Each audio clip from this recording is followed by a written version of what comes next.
तो मूवी की शुरुआत में हम मंजू नाम की लेडी को देखते हैं जिसे पुलिस गिरफ्तार करके ले जा रही थी और उस पर इल्जाम था कि उसने एक कपल का मर्डर किया है जो घर से भागकर शादी करने आए थे। फिर हमें कोर्ट का सीन दिखाते हैं जहां मंजू कहने की कोशिश करती है कि उसने किसी को नहीं मारा, लेकिन वकील सारा इल्जाम मंजू पर डाल देते हैं कि उसने पैसे लूटने के लालच में उस कपल को मार डाला। तब सारे सबूत देखते हुए जज मंजू को 28 साल की सजा सुना देते हैं और मंजू कुछ कर भी नहीं पाती। फिर हमें 27 साल बाद का सीन दिखाते हैं जहां मंजू अब बूढ़ी हो चुकी है और इतने साल उसने इस जेल में कैसे भी करके काट लिए और मंजू की यहाँ जेल के वार्डन से काफी अच्छी दोस्ती भी हो गई है जो शायद मंजू को पसंद करता है और नाम है शंभू। इसलिए मंजू जेल में कुछ भी मंगाना होता है उसी शंभू से कहकर मंगाती है। फिर यहाँ से मंजू चुपके से फोन करके शंभू को बुलाती है और हमें पता चलता है कि शंभू की बीवी काफी समय पहले भगवान को प्यारी हो गई और शंभू का एक बेटा था जिसे उसने लोन लेकर पढ़ने विदेश भेजा था, लेकिन फिर उसने वहीं शादी कर ली और अब शंभू का फोन भी नहीं उठाता। इसलिए शंभू अकेला रहता है और लोन भरने के लिए कुछ न कुछ काम भी करता रहता है। खैर फिर आज हम नए जेलर प्रकाश को आता देखते हैं जिसका हाल ही में ट्रांसफर हुआ है और उसकी बातों से हमें पता चलता है कि प्रकाश ऊंची और नीची जाति में बहुत भेदभाव करता है, इसलिए वह नीची जाति वालों को अपने करीब भी आने नहीं देता। फिर रात को मंजू अपने सेल से बाहर निकलकर एक दरवाजे के पास आती है और वहाँ पर पहले से शंभू बैठा था और अक्सर ये दोनों यहीं मिला करते थे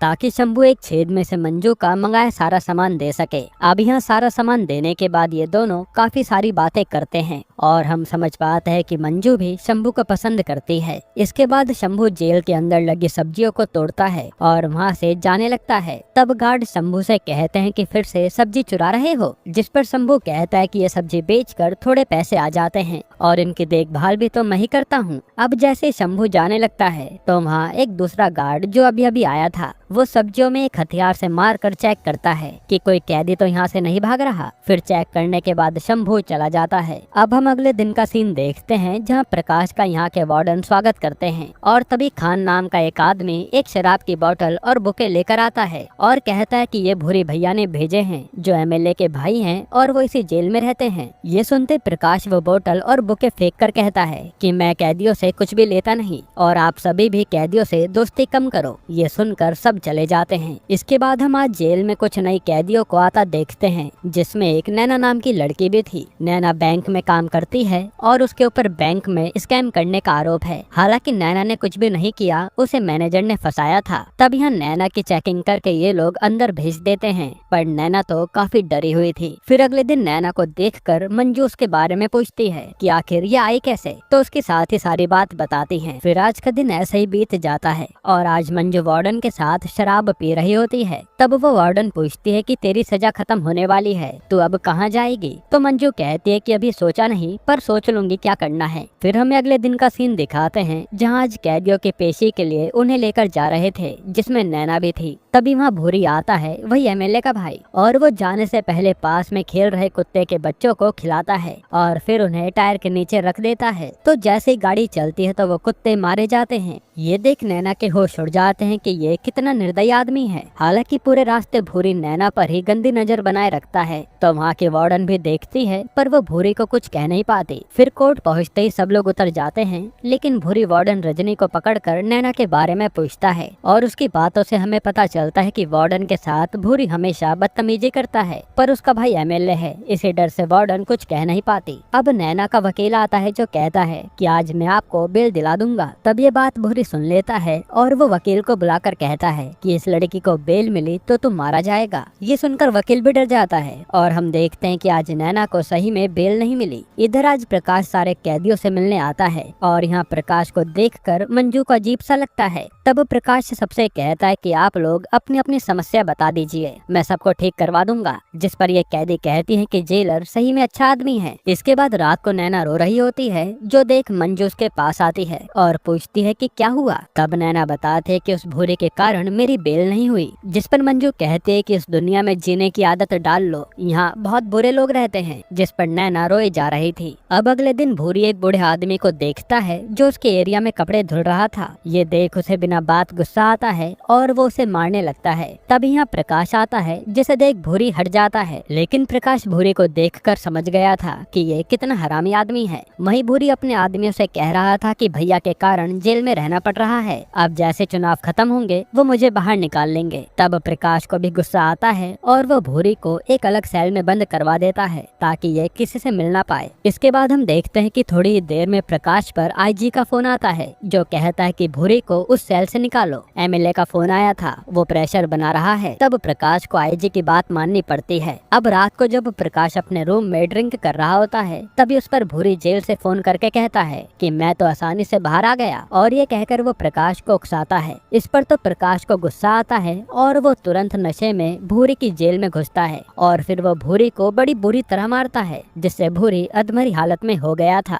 तभी प्रकाश के हाथ में अंगूठी से चोट लगती है, तो वह भूरी को मारने के लिए अंगूठी फेंक देता है। फिर प्रकाश भूरी से कहता है कि देख, तुझे मैंने नामर्द बना दिया, अब मुझसे पंगा मत लेना। ये कहकर प्रकाश वहाँ से चला जाता है और भूरी का खास वार्डन खान, जो उसी एरिया में ड्यूटी करता है, वो ये सब दूर से देख रहा था। अब हमें अगले दिन का सीन दिखाते हैं, जहाँ प्रकाश को आईजी डांट रहा होता है और पता चलता है कि भूरी कल रात से गायब है, जब प्रकाश ने उसे मारा था। और आईजी कहता है कि भूरी जेल से भाग गया, इसलिए अब तुम पर इंक्वायरी बैठ गई है, इसलिए जल्द ही एक ऑफिसर जांच के लिए आएगा। ये सुनकर प्रकाश खान और शंभू से कहता है कि क्या लगता है कि भूरी कैसे भागा होगा, लेकिन खान कहता है कि सर, आपके जाने के बाद मैंने भूरी को जेल में बंद कर दिया था। उसके बाद अगली सुबह देखा तो भूरी गायब था, पता नहीं वो कहाँ गया। यहाँ शंभू को भी कुछ भी नहीं पता था। अब अगले दिन अजीत नाम का एक ऑफिसर इंक्वायरी के लिए आता है और प्रकाश शंभू को बोलकर भूरी का सेल दिखाने के लिए कहता है। तब यहाँ भूरी के सेल में सब बिखरा पड़ा था, क्योंकि प्रकाश ने भूरी को पीटा था। उसके बाद उसने कुछ साफ सफाई नहीं करवाई ताकि सबूत के साथ छेड़छाड़ ना हो, क्योंकि प्रकाश किसी से डरता भी नहीं है। तब यहाँ अजीत सब कुछ जांच करने के बाद यहाँ ड्यूटी कर रहे खान को बुलाता है और उससे पूछता है कि उस रात क्या हुआ था, सब बता दो। तब खान कहता है कि प्रकाश सर रात को गुस्से में आए थे और भूरी को मारने लगे, फिर सर के जाने के बाद मैंने सेल बंद कर दिया और अगले दिन भूरी गायब था। अब इसके बाद अजीत बाकी सारे वार्डन से भी इंक्वायरी करता है, पर उसके हाथ कुछ नहीं लगता। फिर भूरी का एक साथी बताता है कि भूरी भैया एक नैना नाम की लड़की के पीछे पगला रहे थे। ये सुनकर तो अजीत सीधा नैना से मिलने पहुंचता है ताकि कुछ पता चले।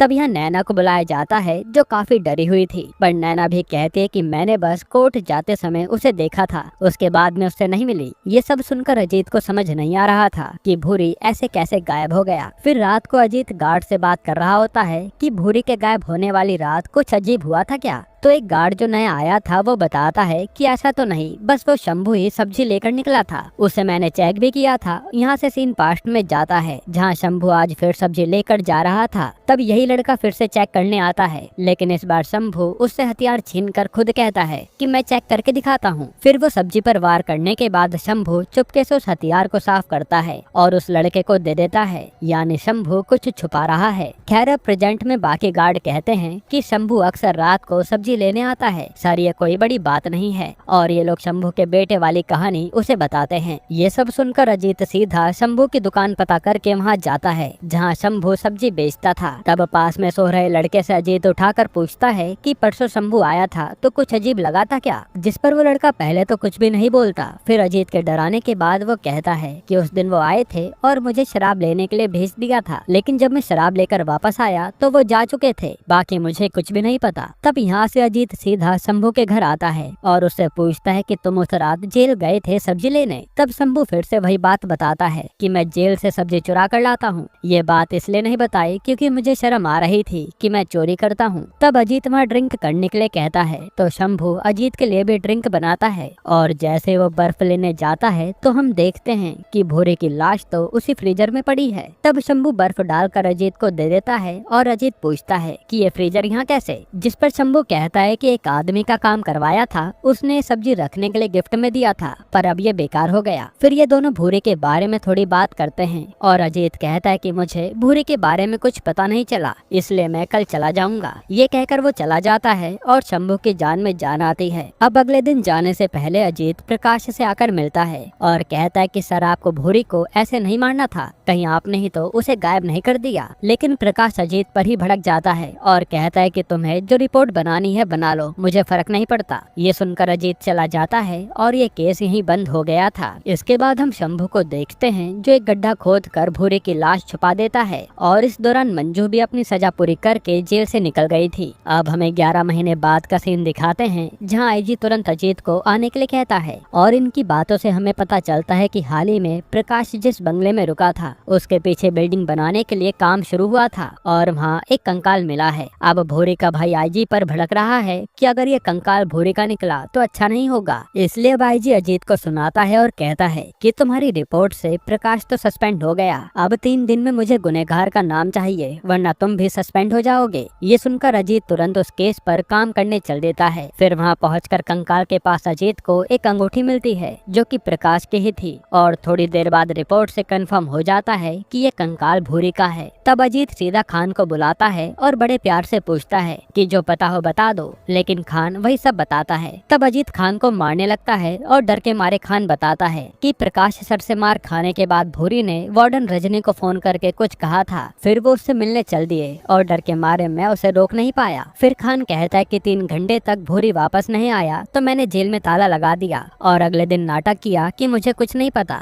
अब ये सब सुनकर अजीत सीधा रजनी से मिलने आता है और पूछता है कि बताओ उस दिन भूरी ने तुम्हें फोन पर क्या कहा। तो रजनी बताती है कि उसने नैना को अपने पास लाने के लिए कहा था तो मैं डर के मारे नैना को उसके पास ले गई। फिर आधे घंटे बाद मैं नैना को वापस लेने आई तो नैना बाहर डरी हुई बैठी थी तो मैंने उस कमरे को बंद किया और नैना को वापस उसकी जेल में डाल दिया। इस पर अजीत कहता है कि ये सब काम करते हुए शर्म नहीं आई, जिस पर रजनी कहती है कि मेरे पति के इलाज में काफी पैसा लगा था, वो तो नहीं बचे पर ये सारा पैसा मुझे भूरी ही देता था, यहाँ तक कि इसके बदले वो मेरे साथ भी दुष्कर्म कर चुका है, पर घर चलाने के लिए मुझे उसकी बात माननी पड़ी। अब ये सब जानने के बाद अजीत नैना का पता निकलवाता है और नैना अजीत को देखकर डर जाती है। फिर अजीत नैना को अकेले में बुलाकर कहता है कि मुझे सच जानना है कि उस रात आखिर हुआ क्या था, मैं किसी को कुछ भी नहीं बताऊंगा वरना ये केस तुम पर आ सकता है। तब डर के मारे नैना बताती है कि उस रात वार्डन ने मुझे एक कमरे में भेजा था जिसमें भूरी पहले से बैठा था और जाते ही उसने मेरे साथ दुष्कर्म करने की कोशिश की। तब सीन पास्ट में जाता है और हम देखते हैं कि वहाँ जब मंजू घूम रही होती है तो उसने नैना की चीख सुनी और तब वो नैना को बचाने आ गई, लेकिन ये भूरी तो इन दोनों को मारने लगा। तब मंजू ने भूरी का गला दबाकर उसे मार दिया। फिर उसने नैना से कहा तो यहाँ से चली जा, मैं देख लूंगी। तो नैना भी बाहर बैठकर वार्डन का इंतजार करने लगी और फिर वार्डन के आते ही वो उसके साथ चली गई। ये सब जानने के बाद तो अजीत के होश उड़ जाते हैं और अब उसे मंजू से मिलना था जो अब ना जाने कहाँ होगी। फिर अजीत मंजू के केस की फाइल पढ़ता है और फिर वहाँ वो वार्डन से मंजू के बारे में पता करता है, जिसे मालूम पड़ता है कि मंजू अब पहाड़ पर चाय और मैगी की दुकान चलाती है, इसलिए अजीत मंजू से मिलने चल देता है। अब हम देखते हैं कि यहाँ तो मंजू और शंभू साथ में रहते हैं, लेकिन अजीत को देखते ही इनके होश उड़ जाते हैं। तब अजीत पूछता है कि मुझे सच बताओ, मंजू ने उसे मारा तो लाश बाहर कैसे आई। इस पर शंभू बताता है और सीन पास्ट में जाता है। असल में गला दबाने के बाद भी भूरी मरा नहीं था, बस वो बेहोश हुआ था। फिर होश में आते ही वो मंजू को मारने लगा। तब पास में पड़ी सिलाई से मंजू ने भूरी के गले पर वार किया जिससे भूरी मर गया और मंजू को समझ नहीं आया कि वो क्या करे, इसलिए उसने शंभू को बुला लिया। तब शंभू यहाँ सब्जी लेने के बहाने आया और सब कुछ साफ करके मंजू को उसके सेल में भेज दिया और भूरी की लाश सब्जी के बीच में डालकर निकाल लाया। अब अजीत कहता है कि तुम दोनों बचोगे नहीं, लेकिन शंभू कहता है कि सबूत तो प्रकाश सर पर इशारा करते हैं ना, उनकी अंगूठी लाश के पास मिली होगी।